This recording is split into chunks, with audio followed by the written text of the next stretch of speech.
नमस्कार स्टूडेंट, स्वागत है आप सभी लोगों का रियल एजुकेशन पॉइंट चैनल पर। आज हम लोग एक नया चैप्टर शुरू करेंगे जिसका नाम है जैव विविधता। चैप्टर शुरू करने से पहले एक आवश्यक सूचना,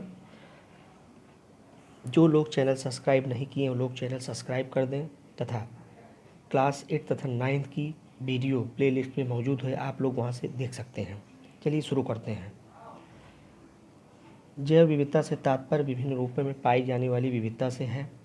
यह किसी विशेष क्षेत्र में पाए जाने वाले विभिन्न रूपों की ओर इंगित करता है।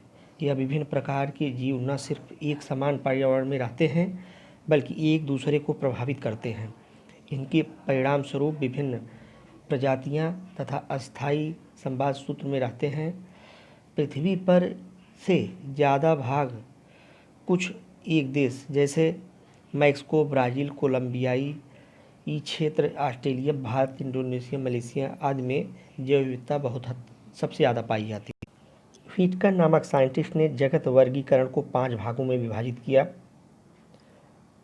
उन्होंने Monera, protista, fungi, Plantae, Animalia 5 भागों में जगत वर्गीकरण किया।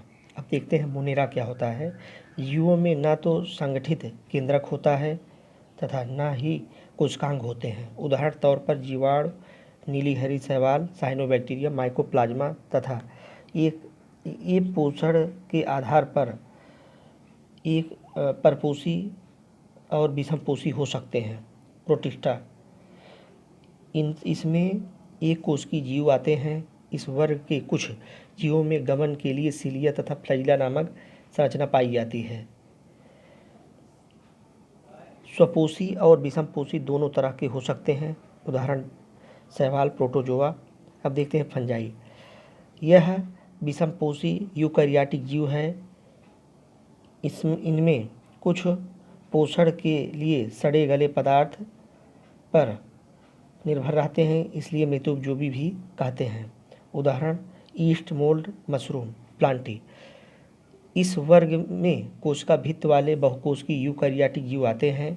यह स्वपोषी होते हैं और जीव प्रकाश संश्लेषण के लिए क्लोरोफिल का प्रयोग करते हैं। इस वर्ग में सभी पौधों को रखा गया है। एनिमलिया, इस वर्ग में ऐसे जीव आते हैं जिसमें कोशिका भित्त नहीं पाई जाती। एनिमलिया में Porifera, Coelenterata, Platyhelminthes, Nematoda, Annelida, Arthropoda, Mollusca आते हैं। अब देखते हैं पोरीफेरा क्या होता है, उसके लक्षण। पोरीफेरा का अर्थ छिद्रयुक्त जीवधारी होता है। यह किसी यहाँ जीवधारी है, ये जीवधारी होता है। यह इनमें कैनाल सिस्टम पाई जाती है।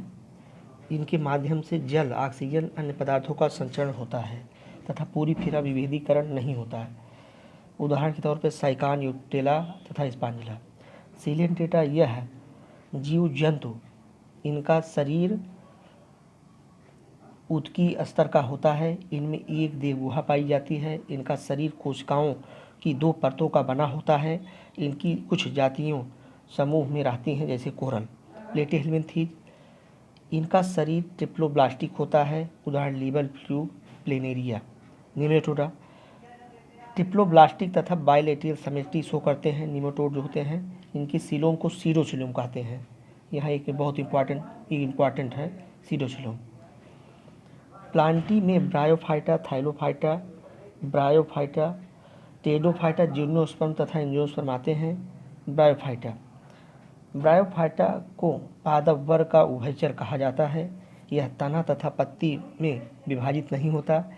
इनमें पादप शरीर की एक भाग से दूसरे भाग में जल तथा दूसरी चीज़ों संवहन के लिए ऊतक नहीं पाए जाते हैं। उदाहरण मांस तथा मार्केंसिया।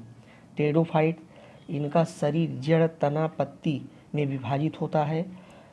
इसमें शरीर के एक भाग से दूसरे भाग तक जल तथा अन्य पदार्थों के संवहन ऊतक भी पाए जाते हैं। टेडोफाइटा में जनन अंग पूर्ण विकसित एवं विभेदित होता है तथा जनन प्रक्रिया के पश्चात बीज उत्पन्न करते हैं। इन्हें ही फेनोगैम्स कहते हैं। एंजियोस्पर्म का अर्थ बीजधारी होता है तथा जिम्नोस्पर्म का अर्थ होता है नग्न, नग्न बीजी। तो स्टूडेंट्स, इस तरह से क्लास 9th जीव विविधता का पार्ट फर्स्ट चैप्टर मैंने कंप्लीट किया। मैं पार्ट सेकंड लेकर फिर उपस्थित होऊंगा। तब तक के लिए नमस्कार। वीडियो देखने के लिए धन्यवाद।